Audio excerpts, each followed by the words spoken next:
Let me greet you once again with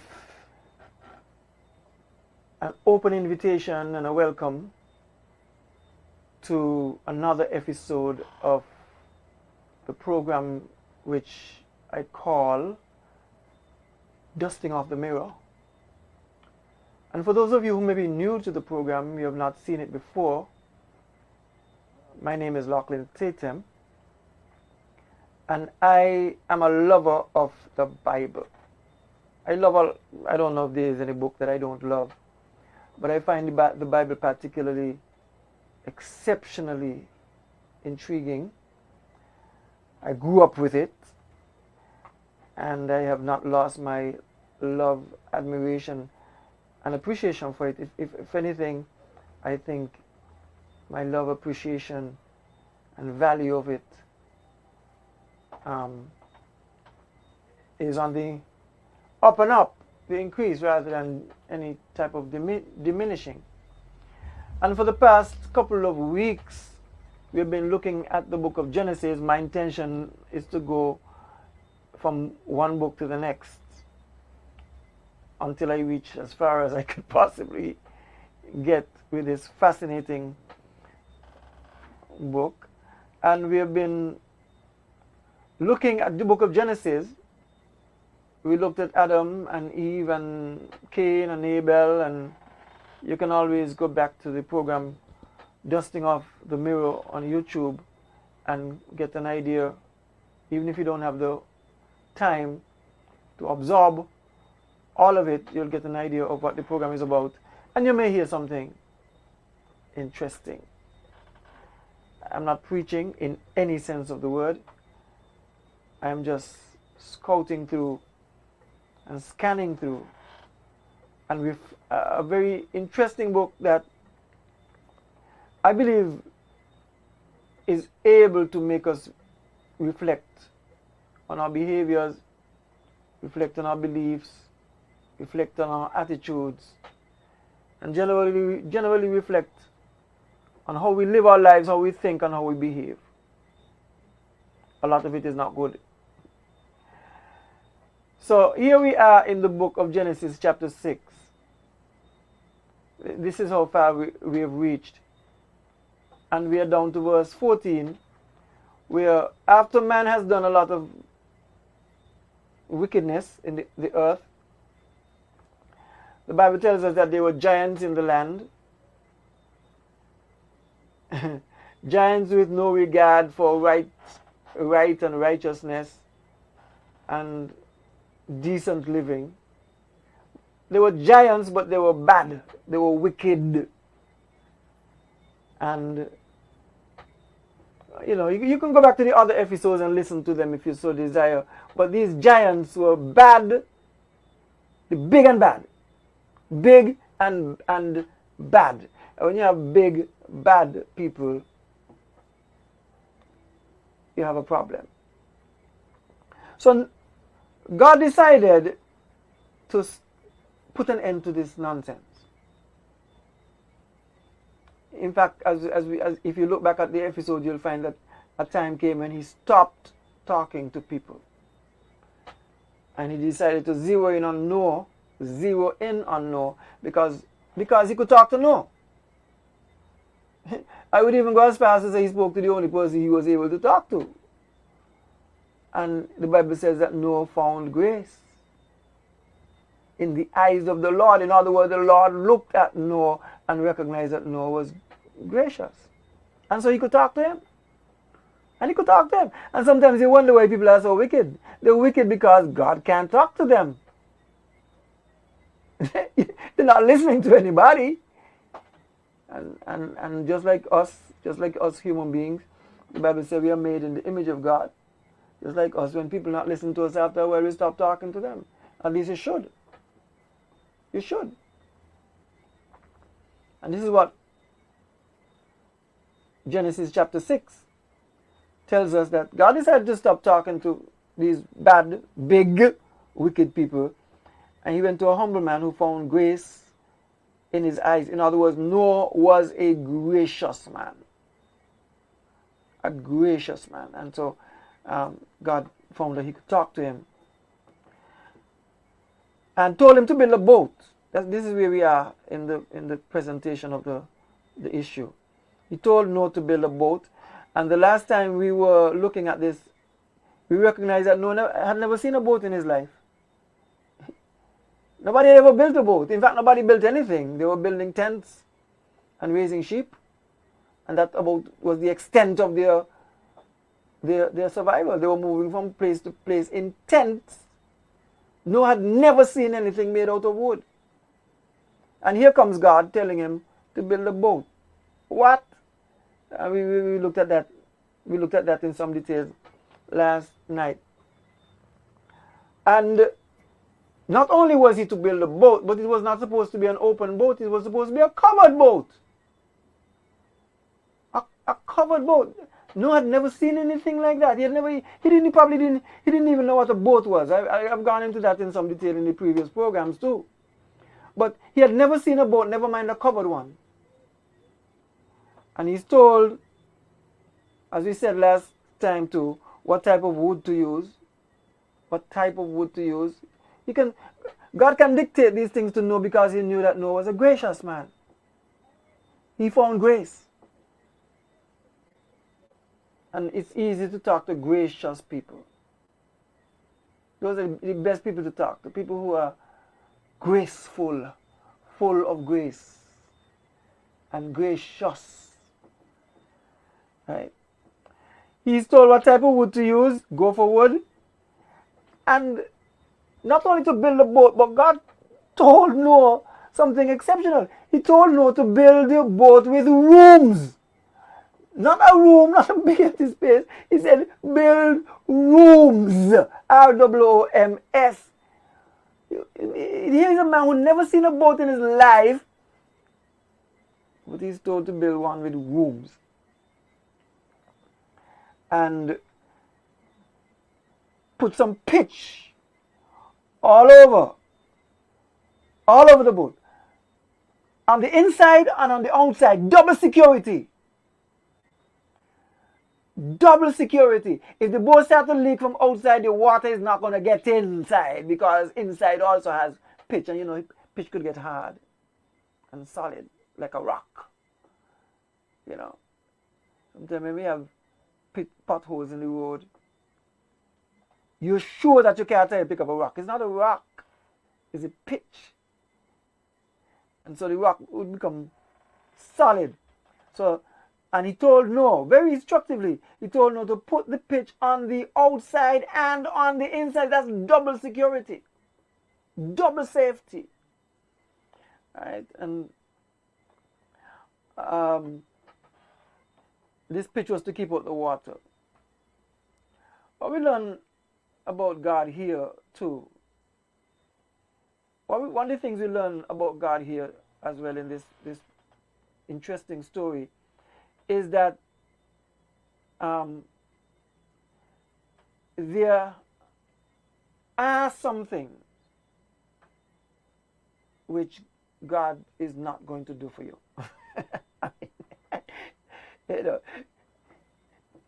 All he wants you to do is all he wants you to know to do is obey. Just do what I tell you. But I'm not going to come down and I'm telling you to do this and I'm telling you to do that. I'm not going to come down there and do it for you.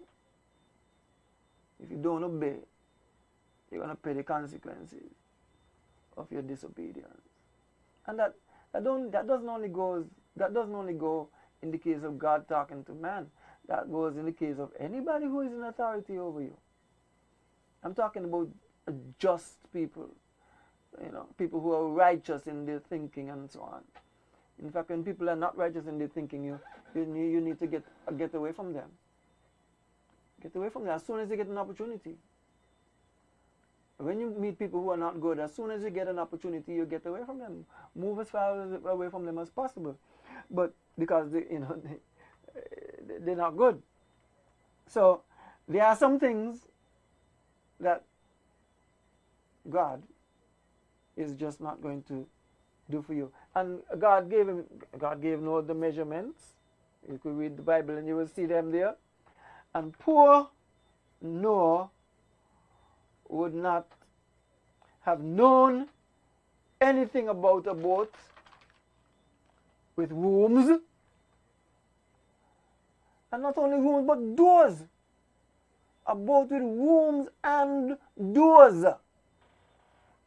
Interesting, something the man has never seen. He knew about 10 flaps.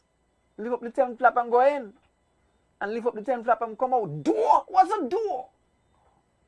Of course, later on,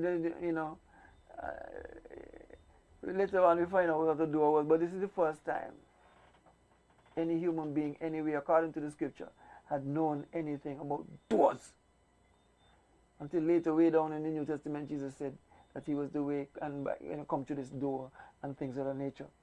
And so the boat was covered with pitch, so that it was the boat was covered with pitch, so that it was a black boat.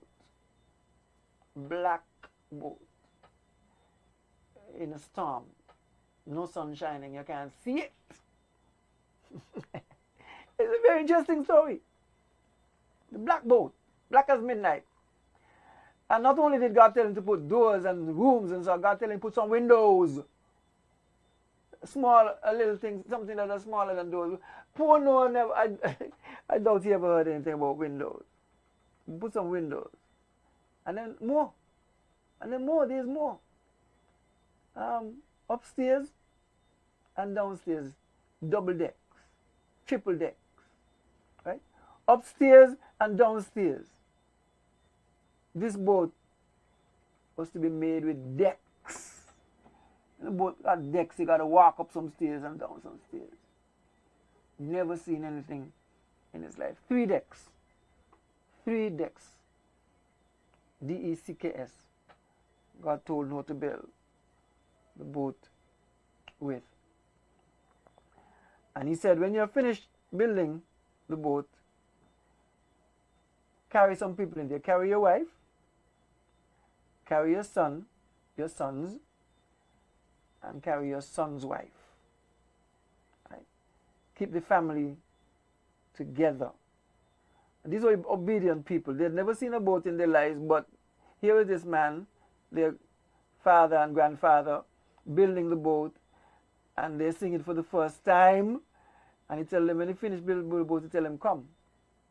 You all come. But of course, they would have, they would have known that God had told Noah something about the flood coming, and it was in their best interest, and it was in their safety to go on board. Take with you your wife, your sons, and your son's wife. Take with you, people who are not even directly by blood related to you, right? They are your wives, your son's wives, and so on. They're not family in the sense of blood, but carry them with you. And he told Noah also to take a pair of every living creature. Carry a male and a female. Not 2 men, not two males, and not 2 females. Bring a male and a female. In chapter 6, verse 20, birds and animals and things that creep, even things that creep, will come to you. They will come. And he told Noah also to store up some food. Store up some food. Look out for yourself. I know I'm talking to you, as God would say. I know that I'm telling you what to do and guiding you and so on, but I'm not going to feed you. I'm not going to feed you. You better, for those period of time on the boat, no manna is coming out of the sky to give you no food. You carry on board what you want to eat, what you know is food for you. You carry it with you. I'm going to save you. I'm going to save you, yes. I'm going to save your family, yes. Right? I'm going to make sure that you're safe, but I'm not going to spoon feed you. I'm not going to treat you like you're a baby. I'm not going to treat you like you're an invalid. I'm not going to treat you like you don't have any, like you're helpless. Help yourself. Help yourself. and take all the things and store up some food. And in chapter 6, verse 20 says, chapter 6 of Genesis, and verse 22, it says that Noah did it all. Noah did all of it. He obeyed, he played his part.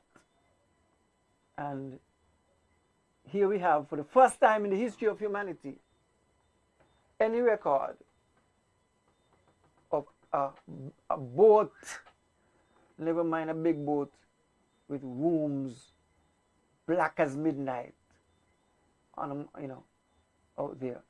Now, up to this building of this boat, man had lived in tents. Tents.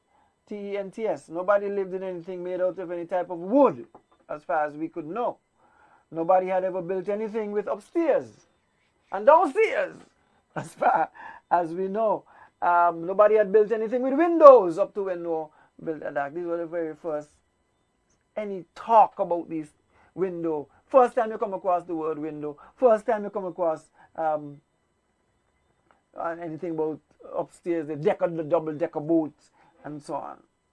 Nobody had ever built anything that was designed. Nobody up to that point, nobody had ever built anything that was designed to keep out water, because they had never seen water come out of the sky. The Bible talk about a myth that went about and watered the earth, but now God is telling Noah that water can come out of the sky, and you got to be ready for that water. A new thing. You got to be ready for that new change that is coming. Just do what I tell you and you'll be safe.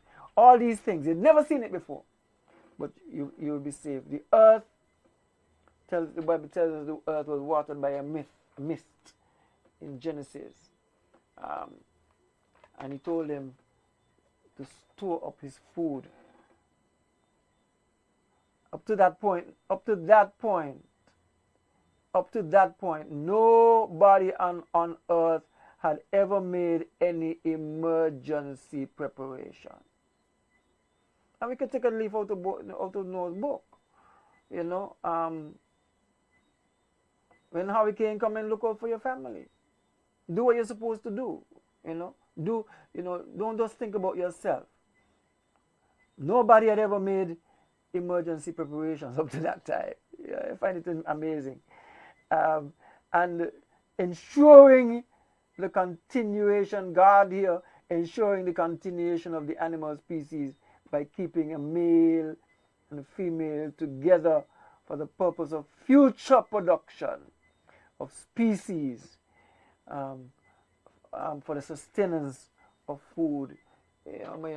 Take these things on board, and you'll be sustained. And after this flood is over, there is an after the flood is over, you'll still be able to continue to live.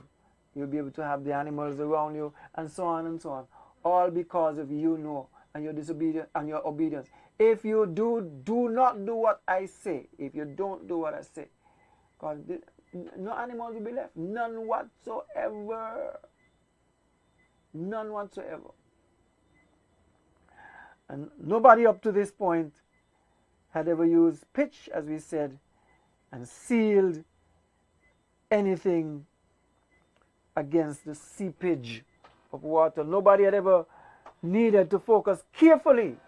Nobody up to that point had ever needed to focus carefully on measurements. Focus carefully on measurements. Make sure that the measurements are right for anything. And that had never been done as far as we can tell. Nobody had ever actually precisely measured anything.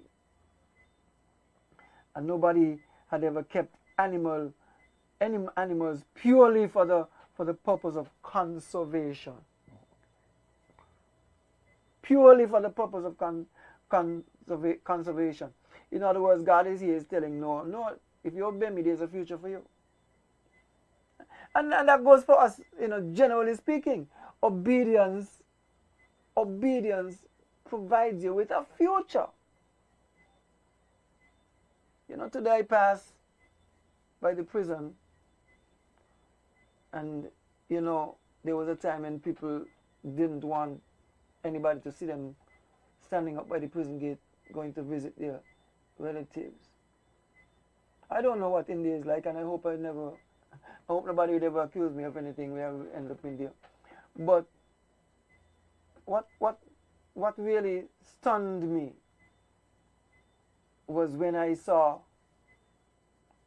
mothers, aunties, probably grandmother outside waiting to go visit their relatives, and the place was hot, and they were outside fanning, outside in the open, and they're fanning. I don't know if they have any fanning there. I don't know if they have any fanning anywhere in prison. But essentially what I'm saying is obedience. Obedience according to the book of Genesis. Obedience preserves your life for the future. When you disobey and believe nobody could tell you anything, and you're going to do as you like. Suppose Noah decided he was going to do as he liked, there will be no future. It's a lesson for us. Right? This is a lesson for us. And even if nobody is talking to you and telling you do this or do that, get a sense of right. Get your own sense of right. Let your own sense talk to you so that you can live. Do the right thing so that you can live. We've lived long enough to know what obedience is, to obey the law. You don't need, God doesn't have to come down and tell you obey the law. The book's there. Use your common sense. That's the thing. Christians and believers and people, you just use your basic common sense and you'll be safe. Do the right things and you'll be safe. You will live a long life. And you will not end up in a lot of difficulty. Preservation is what we're talking. Okay? And the earth was preserved, and the birds were preserved, and the people were preserved because Noah obeyed, and there is nothing that preserves people. There is nothing that preserves you like obedience. Whether you feel like obeying and doing the right thing. I'm not talking about obeying bad things. I'm talking about people telling you the right things. You ignore it, otherwise you're not gonna live long. You're not gonna live. Right? According to the Bible, the people, Noah particularly was the first man, according to the Bible, who participated in any such conservation. Notice too that God never did this kind of thing again, ever. Read the whole scripture and you'll never find anything like this being done again. But I'm telling us today, that we had better understand, we need to understand the importance of conservation. We need to understand the importance of making sure that the planet we live on is safe, that conservation, don't waste things, like waste water and things of that nature. And one more thing is this, and I'm coming to an end shortly. Noah lived, as we said earlier, in the presence of bad people. The Bible said they were giants. Big, bad, corrupt, evil people. Bad people are not going to like gracious people. Let me repeat that. Bad people are not going to like gracious people. If you're gentle and if you're kind, there are people who will come around you. They may not abuse you, but they come around you to see if they could use you, to see if they can exploit you. They're not going to abuse you. They're going to come and they're going to touch you and they're going to say all kinds of things, but they're abusing you. Your kindness, your generosity, and so on. Because bad people are not going to like gracious people, because they suspect that you are going to get in their way. They're going to think that you're too, we should not be too quick. We should not be too quick to get people to like us. I mean, I'm not saying you go on being quick to get people to hate you too. But You just have to do the right things. Watch people, watch people, and you will see that the flood always comes the way of bad, difficult, bad, um, troublesome people. Their flood comes. Their flood comes, and the reason their flood comes is because they're not listening to anybody. They're not listening to any God. They're not listening to any rules. They're not listening to any guidance. It's just about them and what they want to do. And so you have to beat, yeah, I don't want to say beat, but you have to knock that out of even little children.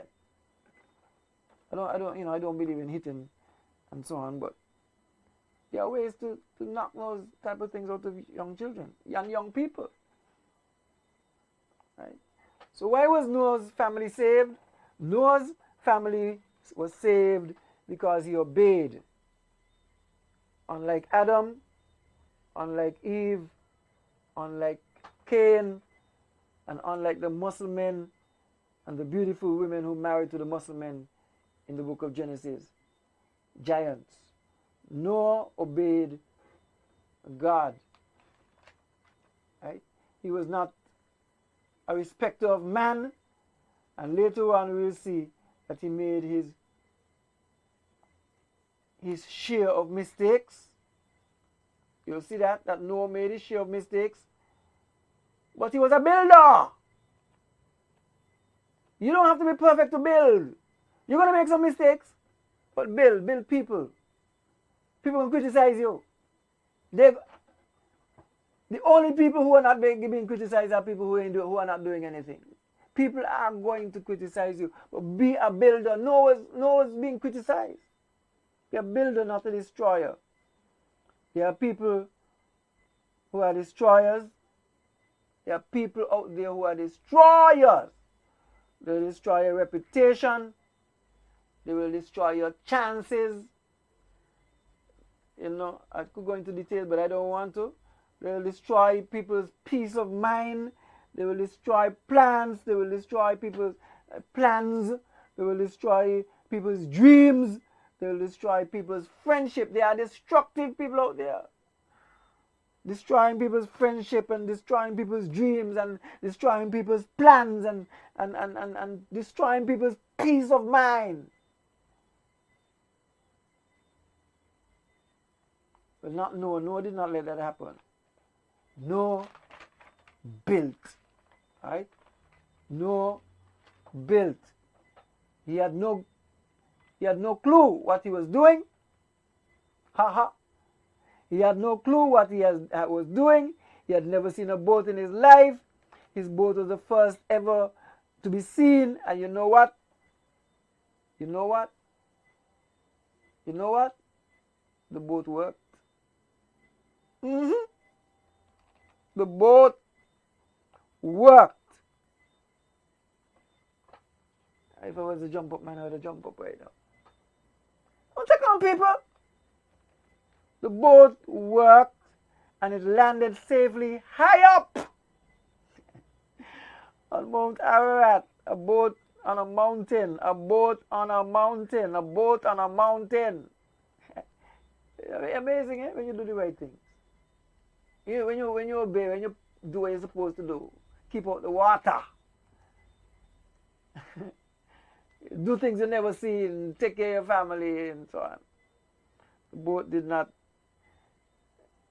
I'm going to come to an end soon, but just let me tell you this. Noah's boat did not have any rudder. Right? There was no. God did not tell Noah to include a steering wheel.